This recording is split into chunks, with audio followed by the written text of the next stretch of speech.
Visakha steel plant ప్రమాదంలో మృతుల సంఖ్య 9కి చేరింది. ప్రమాదంలో గాయపడిన కాంట్రాక్ట్ కార్మికుడు పైడిరాజు మృతి చెందాడు. సెవెన్ హిల్స్ ఆసుపత్రిలో చికిత్స పొందుతూ కన్నుమూశారు.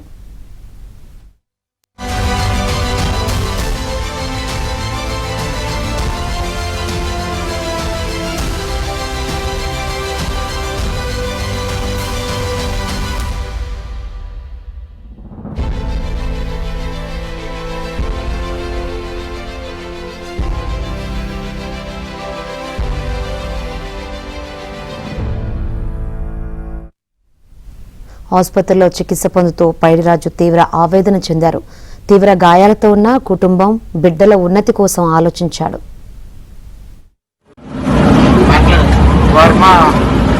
తమ్ముడు ముందు ఎప్పుడు సరాగు పలకే తమ్ముడిని బాగా చేపించరా, నువ్వు కూడా బాగా చేసినా అమ్మని బాగా చూసుకోండి ఉంటాడు. వర్మ తమ్ముడి ముందు ఎప్పుడు సరాగు పలకే తమ్ముడిని బాగా చేపించరా, నువ్వు కూడా బాగా చేసినా అమ్మని బాగా చూసుకోండి ఉంటాడు.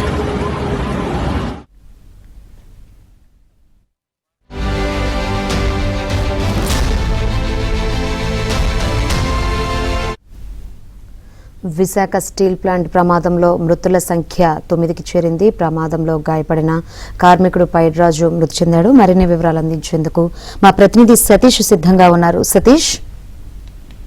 శంకరి, స్టీల్ ప్లాంట్ ప్రమాదంలో ఇప్పటికీ 9 మంది మృతి నమోదైంది. అయితే ఇప్పటి వరకు మనం నిన్న రాత్రి వరకు కూడా 8 మంది మృతులుగా తేల్చడం జరిగింది. ఆ 8 మందికి కూడా పోస్ట్ మార్టం చేసి పంపించడం జరిగింది. ఈ రోజు తెల్లవారుజామున సెవెన్ హిల్స్ హాస్పిటల్లో చికిత్స పొందుతున్న పైడిరాజు మృతి చెందాడు. ఆయన కాంట్రాక్ట్ వర్కర్ గా పనిచేస్తున్నాడు. 57 సంవత్సరాల పైడిరాజు ఈ రోజు ఉదయం మృతి చెందినట్లుగా డాక్టర్లు నిర్ధారించారు. అయితే ఆయన 90% పైగా బర్న్స్ ఉన్నట్లుగా నిర్ధారించారు. ఇప్పటికే నిన్న కలెక్టర్ తో మాట్లాడినప్పుడు కూడా ఆయన కూడా చెప్పడం జరిగింది.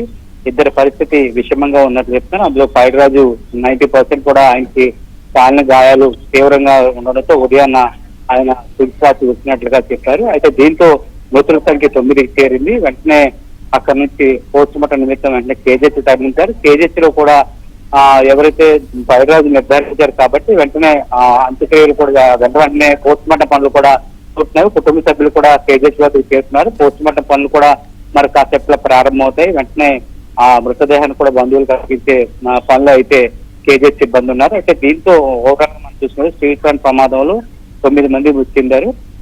మరి కాసేపట్లో మాజీ సీఎం జగన్మోహన్ రెడ్డి కూడా విశాఖ పర్యటన రానున్నారు. ఇది ఒక విధంగా చెప్పాలంటే రాజకీయ ప్రాధాన్యత కూడా దీనిపైన ఉందని చెప్పుకోవచ్చు. ఎందుకంటే నిన్న మంత్రి లోకేష్ మాట్లాడిన వాటికి, అదేవిధంగా పవన్ కళ్యాణ్ వచ్చిన వాటికి కూడా కౌంటర్ గా మాట్లాడతారనే వాదన కూడా వినిపిస్తుంది. కార్మిక సంఘాల నేతలతో మాట్లాడిన తర్వాత మాట్లాడతారని తెలుస్తుంది.